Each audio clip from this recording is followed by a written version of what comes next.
All this week on Dateline Schools, we're learning about what it takes to get us kids ready for college as we're talking with the higher education consultant here at St. Clair County RESA, Meghan Nyeste. And Meghan, you can't talk college without thinking dollar signs. And as a parent, obviously, that's kind of what I'm thinking, right? So, Yes. So what advice do you have for parents, and where can they turn for some help there? Yes, college costs money. The biggest source of scholarships or to get, money to pay for college is a lot of times from the institutions themselves.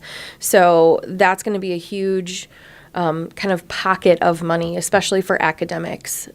So another way to kind of help look at money for college is planning that out.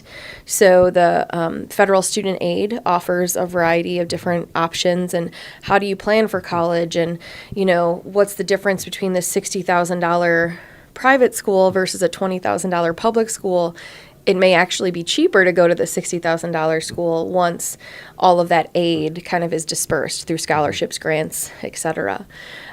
So that's a great resource. And then, of course, filing the student's FAFSA form, the free application for federal student aid, again, is going to let families know, basically, this is what you can qualify for.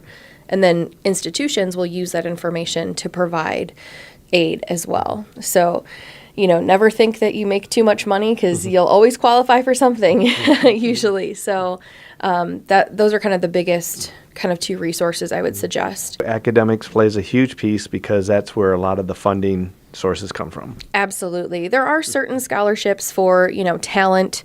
So whether that's a athletic talent or an artistic talent, there are some scholarships out there, but the biggest source of scholarships is by far academics.